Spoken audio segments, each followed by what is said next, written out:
Hello नमस्कार, स्वागत है आपका आपके YouTube channel future with Ashutosh में। कैसे हो आप सभी? उम्मीद कर रहा हूँ आप अच्छे होंगे और इस कोरोना टाइम पे कोरोना से संबंधित सभी सावधानियों को रखते होंगे, मास्क रेगुलर पहनते होंगे और सैनिटाइजर का प्रयोग करते होंगे और हाथों को हर 10-15 मिनट में धोते होंगे।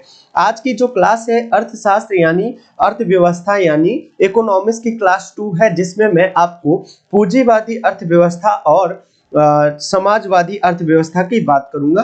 तो चलिए वीडियो स्टार्ट करते हैं। नमस्कार, मेरा नाम आशुतोष पांडे है और मैं आपको इकोनॉमिक्स पढ़ा रहा हूँ और पॉलिटी और जियोग्राफी की क्लासेस आपको नीचे मिल जाएंगी।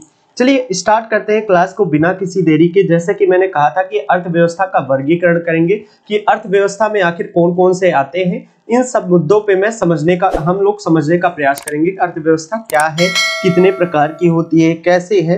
तो ये चीजें मैं डिफाइन करने की कोशिश करता हूं। तो चलिए, मैं जो अर्थव्यवस्था है, अर्थव्यवस्था को दो प्रकार से मैं बांटूंगा, मोटा मोटा दो प्रकार से बांटूंगा। कौन कौन से? एक कहूंगा पूंजीवादी कैपिटलिज्म और एक को कहूंगा सोशलिज्म यानी समाजवादी। देखिए दोनों में डिफाइन अंतर समझ लीजिए कि ये पूंजीवादी है जिसमें पूंजीवादी मतलब पूंजी समझिए यानी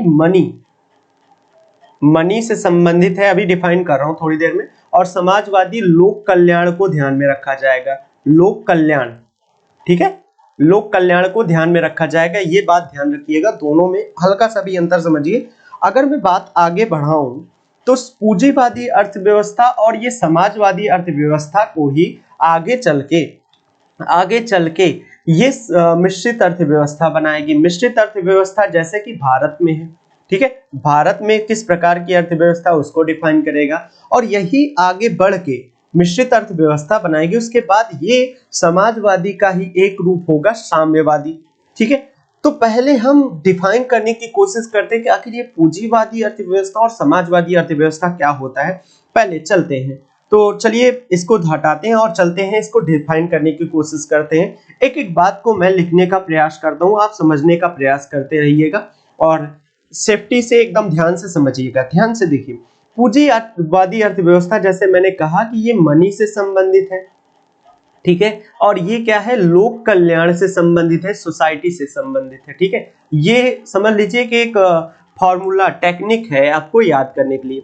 पूंजीवादी अर्थव्यवस्था ऐसी अर्थव्यवस्था है जहां पे जो अर्थव्यवस्था का स्वरूप होगा वो पूंजी पर आधारित होगा, यानी अधिक लाभ पर आधारित होगा, ठीक है, अधिक लाभ पर आधारित होगा कि कितना ज्यादा से ज्यादा लाभ प्राप्त हो जाए। और यह समाजवादी अर्थव्यवस्था में लोक कल्याण को ध्यान में रखा जाएगा, अधिक से अधिक लोक कल्याण को ध्यान में रखा जाएगा। इतना क्लियर है? चलिए इनकी विशेषताओं से समझने का प्रयास करते हैं और मैं एक डिफाइन करता हूं। ऐसी अर्थव्यवस्था, पूंजीवादी अर्थव्यवस्था की बात कर रहा हूं, ऐसी अर्थव्यवस्था जिसमें उत्पादन के साधनों पर निजी स्वामित्व, ठीक है, निजी स्वामित्व और या निजी स्वामित्व या बाजार का नियंत्रण पाया जाता हो, बाजार का नियंत्रण हो, ठीक है। ऐसी अर्थव्यवस्था को हम क्या कहेंगे? पूंजीवादी अर्थव्यवस्था। फिर से सुनिए, पूंजीवादी अर्थव्यवस्था वह अर्थव्यवस्था है जिसमें उत्पादन और सेवाओं की सभी साधनों पर निजी स्वामित्व या बाजार का नियंत्रण हो, ठीक है। इसका मुख्य उद्देश्य जो कहूं, इसका उद्देश्य अधिक से अधिक लाभ प्राप्त करना हो। ये शब्दों को लिखते चलिएगा, अधिक से अधिक लाभ प्राप्त करना हो, ठीक है, अधिक से अधिक लाभ प्राप्त करना हो, ठीक है, उद्देश्य इसका यही है। इसको किसने दिया था? इसको अगर मैं कहूं, पूंजीवादी अर्थव्यवस्था को एडम स्मिथ ने दिया था, जिसे अर्थशास्त्र का जनक कहा जाता है।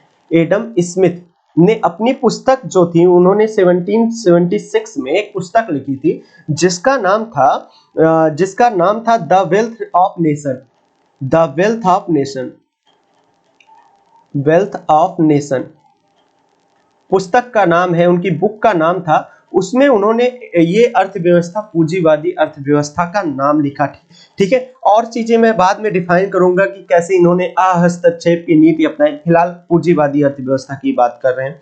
पूंजीवादी अर्थव्यवस्था की कुछ खासियत की बात कर लूं, अगर कुछ खासियत की बात करूं तो पूंजीवादी जो अर्थव्यवस्था है इसकी खासियत यह है कि इसमें जो स्वामित्व है निजी हाथों में होगा, अधिक से अधिक लाभ प्राप्त करना होगा, आर्थिक स्वतंत्रता होगी, आर्थिक स्वतंत्रता होगी। और तो और एक चीज और ध्यान दीजिएगा, यहां पर मैं इस सब को मिटा रहा हूं, ठीक है, आप लिख लिए होंगे मुझे उम्मीद है, अगर नहीं लिखे हैं तो बैक करके देख लीजिएगा। अगर इसमें जो अर्थव्यवस्था है वो प्रतियोगिता आधारित होगी, क्या होगी, प्रतियोगिता आधारित होगी। क्लियर है, प्रतियोगिता मतलब कंपटीशन होगा कि एक चीज, जैसे आप समझिए, समझने का प्रयास करिए, जैसे लक्स कंपनी है साबुन की, ठीक है, लक्स कंपनी साबुन की है और लाइफबॉय कंपनी साबुन की, तो ये दोनों में एक तरीके कंपटीशन रहता है कि कौन अच्छी व्यवस्था लाए जिससे लोगों को आकर्षित कर सके और ज्यादा से ज्यादा अपना लाभ कमा, ज्यादा से ज्यादा वस्तुओं को बेच सके और ज्यादा से ज्यादा लाभ कमा सके। तो ये जितनी भी निजी कंपनियां हैं, जितनी भी निजी कंपनियां हैं वो कहां पे आएंगी, निजी कंपनी यानी प्राइवेट कंपनी जिसे कहेंगे, प्राइवेट कंपनी किस में आएगी, पूंजीवादी अर्थव्यवस्था में आएगी, ठीक है।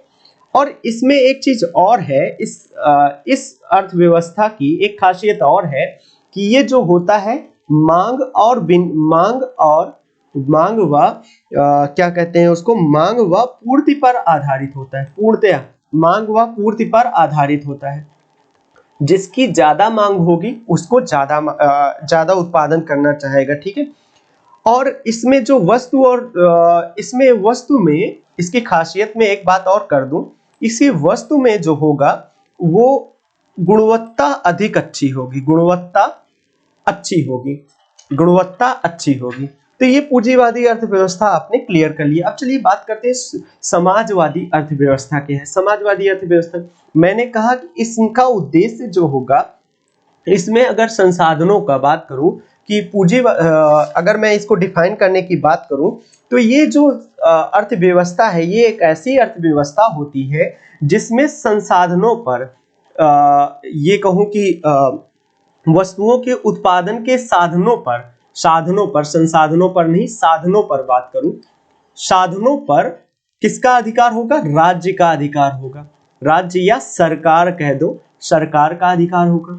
क्लियर है, समाजवादी में किसका स्वामित्व होगा, राज्य या सरकार का स्वामित्व होगा।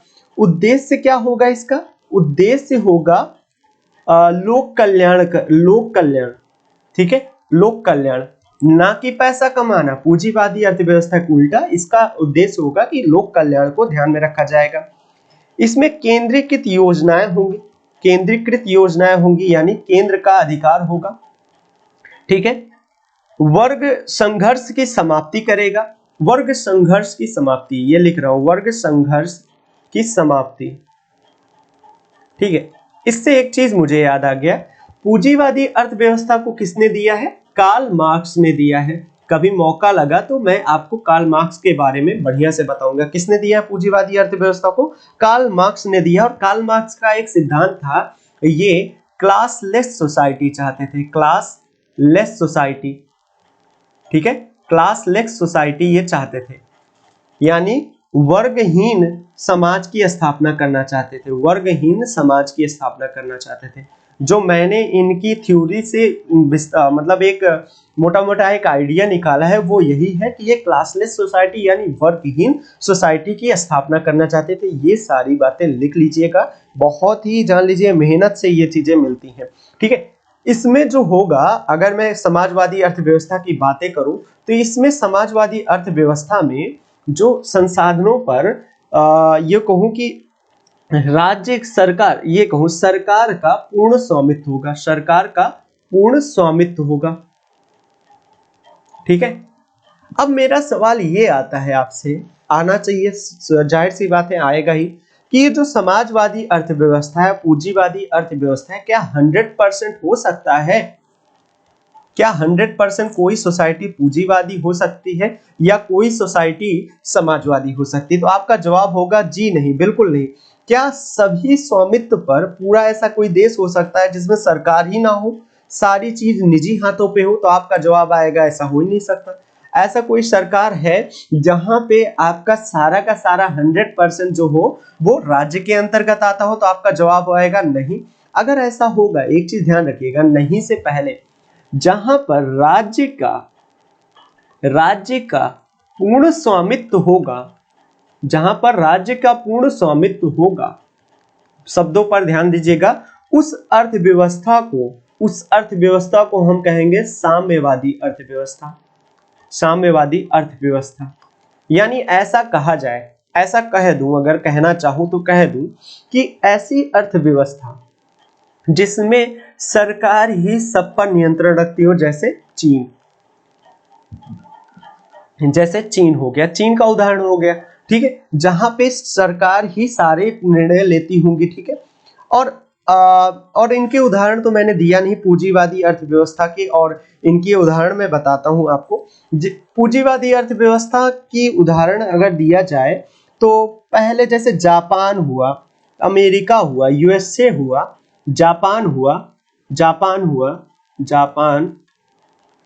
ये सब पूंजीवादी अर्थव्यवस्था का उदाहरण है। और समाजवादी अर्थव्यवस्था के उदाहरण में अगर मैं बात करूं तो समाजवादी अर्थव्यवस्था के उदाहरण में अगर मैं बात करूं तो आएगा कि ये जो चीन है, चीन का ही उदाहरण ले रहा हूं, चीन है, अब वो समाजवादी अर्थव्यवस्था में कन्वर्ट हो रहा है, ठीक है। इतनी चीजें क्लियर हो गई होंगी। अब सवाल आता है कि भारत किस श्रेणी में आता है, अपना प्यारा देश भारत जो है वो किस श्रेणी में आता है, उसकी बातें आती है भाई कि किस श्रेणी में आता है भारत। हम भारत में रह रहे हैं, इंडिया किस श्रेणी में आएगा? तो आपको बता दूं कि जो इंडिया है वो किस श्रेणी में आता है, वो मिश्रित अर्थव्यवस्था को रखता है, मिश्रित अर्थव्यवस्था को रखता है, ठीक है, मिश्रित अर्थव्यवस्था को रखता है वो, ठीक है। अब देखिए एक चीज और क्लियर कर दूं आपको, यहां पे देखिएगा, जैसे कि यहां पे आप देख रहे होंगे, स्क्रीन पे आपको दिख रहा होगा, ये जो अर्थव्यवस्था का स्वरूप है, एक सेकंड देखिए, मैंने कहा कि जो ये समाजवादी है वही बाद में जाके साम्यवादी बन जाएगा। कब? जब एक तरीके से कहूं 100% सरकार का नियंत्रण हो, ठीक है, तो वो साम्यवादी कहेगा। लेकिन जब पूंजीवादी और समाजवादी का मिला जुला रूप होगा, जैसा कि अपने भारत में है, तो उसको कहेंगे मिश्रित अर्थव्यवस्था, ठीक है, उसको कहेंगे मिश्रित अर्थव्यवस्था। क्लियर है ना? अब चलिए हम आपको एक चीज क्लियर करने के लिए हम आपको ले चलते हैं अपने एक नए स्क्रीन पे, जिसमें आपको मैं बताता हूं कि क्या है। देखिए मिश्रित अर्थव्यवस्था को समझने का प्रयास करिएगा, जो मैं लिख रहा हूं समझिएगा। मिश्रित अर्थव्यवस्था में क्या होगा? मिश्रित अर्थव्यवस्था मिक्स्ड इकोनॉमी कहा जाता है, मिक्स्ड इकोनॉमी कहा जाता है, मिक्स्ड इकोनॉमी कहा जाता है। ई से मुझे एक चीज और याद आ गया, मैं जो इकोनॉमिक्स की क्लासेस डाल रहा हूं उसमें E1 करके E2 करके मैं डाल रहा हूं। ई फॉर एपिसोड 1 कह दो, या क्लास 1, क्लास 2, क्लास 3 होगा, E3, E4 होगा। और L1 का मतलब मेरी पॉलिटी की क्लासेज है, ठीक है, उसको ध्यान दीजिएगा। सारी मैंने पॉलिटी की लगभग 30 क्लासेस ऑलरेडी अभी बना दी है, आज ही अपलोड किया हूँ एक वीडियो, ठीक है। चलिए ये बातें तो क्लियर हो गई हैं, ये बातें तो होती रहेंगी। फिलहाल यहाँ पे मैं बात कर रहा था मिश्रित अर्थव्यवस्था की, मुद्दे पे आते हैं। मिश्रित अर्थव्यवस्था में क्या होगा, यहाँ पे जो राज्य होगा, यानी राज्य मतलब मेरा सरकार से है, ठीक है, सरकार प्लस निजी क्षेत्र दोनों पाए जाएंगे, ठीक। राज्य क्या करेगा, राज्य जो होगा निजी क्षेत्र को लाइसेंस देगा, ठीक है, ठीक है, लाइसेंस देगा। लाइसेंस की स्पेलिंग गलत हो गई है, इसलिए चलिए, नहीं तो अभी कोई भावुक ना हो जाए। लाइसेंस देगा मतलब ये कहने का मतलब ये है मेरा, लाइसेंस से, कि ये राज्य सरकार कुछ क्षेत्रों में निजी हाथों पे देगा। जैसे मैं बात करूं कि देखिए आप अपने समाज में देखिए, आसपास देखिए, आजकल कोविड-19 चल रहा है, कोविड-19 में आपको हॉस्पिटल का एग्जांपल देता हूं, ठीक है, हॉस्पिटल का एग्जांपल कुछ इस तरीके से देता हूं। जैसे ये मान लीजिए एक हॉस्पिटल है, एक दूसरा हॉस्पिटल है, क्या है, ये सरकारी अस्पताल है, ये क्या है, सरकारी है, ठीक है, और ये क्या है, ये प्राइवेट है। अब देखे होंगे आप आसपास देखे होंगे कि जो अस्पताल है वो सरकारी और प्राइवेट दोनों पाया जाता है। एक लाइसेंस का नाम आ जाता है, लाइसेंस लेके चलते हैं। वैसे स्कूल की बात करूं तो प्राइवेट भी होता है और सरकारी भी होता है, दोनों आ जाता है, आपने देखा ही होगा। ठीक है, आपने देखा ही होगा। तो ये चीजें समझ जाइए कि जहां पे आपको दोनों मिला जुला रूप हो जाए वहां पे मिश्रित अर्थव्यवस्था पाई जाएगी। मिश्रित अर्थव्यवस्था में जो समाज होगा, जो वस्तुओं का उत्पादन होगा, वस्तुओं का उत्पादन कहूं, वस्तुओं का उत्पादन क्या होगा, वो लोक कल्याण और लाभ दोनों को देखेगा, दोनों को ध्यान में रखेगा। ठीक है, क्लियर है ना? मुझे बिल्कुल भी 1% भी सिकन नहीं होनी चाहिए, इकोनॉमिक्स आपका एकदम आराम से सॉल्व हो जाना चाहिए। ठीक है, मैं चलता हूं आगे। अब बात करते हैं कि देखिए, मैंने कहा कि लोक कल्याण को ध्यान में रखेंगे, ठीक है। अब ये बताइए जरा, मुझे एक चीज समझाइए आप लोग कि ये जो आज की जो दुनिया है वो इन चारों में किसकी तरफ जाना चाहेगी? अगर मैं कहूं कोई देश क्या बनना चाहता है, आप आंसर कमेंट करके फटाफट बताइए। ये लाइव सेशन ही चल रहा है आपका। कोई भी देश होता है आज के समय में, कोई भी देश किस अर्थव्यवस्था को बनना चाहता है? वो चाहता है कि मैं एक मिश्रित अर्थव्यवस्था बन जाऊं, यानी इंडिया की तरह बन जाऊं, कि कुछ चीजों में सरकार हो और कुछ चीजों में निजी हाथों पे हो। ठीक है, सबका रुझान मिश्रित अर्थव्यवस्था बनने की ओर हो, चाहे वो यूएसए हो, चाहे वो चाइना हो। तो क्लियर हो गई होंगी ये बातें, क्लियर हो गई होंगी। इसके अलावा कुछ भी नहीं है, कोई प्रकार का नहीं है, आप समझ लीजिए। इसके बाद एक आएगा कि अगली क्लास जो होगी, आपको दिखा देते हैं कि अगली क्लास किस पे होने वाली है। अगली क्लास जो होगी वो होगी आपकी विकास के विभिन्न अवधारणा के अनुसार विश्व बैंक ने क्या किया है विकसित, विकासशील और अल्प विकसित देशों की मैं डिफाइन करूंगा। ये वीडियो होगा नेक्स्ट क्लास पे, आपका नेक्स्ट क्लास पे ये वीडियो होगा, तो वेट करिए, नेक्स्ट क्लास जल्दी आने वाली है। प्लीज लिख रहा हूं, प्लीज लाइक करके ही जाइएगा, लाइक एंड शेयर करिए। सब्सक्राइब तो आपके मन की बात है, अगर आपको अच्छा लग रहा है तो सब्सक्राइब करिए, वरना मत करिए, लेकिन लाइक और शेयर जरूर करिए मेरे कहने पर। चलिए, बहुत बहुत धन्यवाद आप सभी का अंत तक देखने के लिए।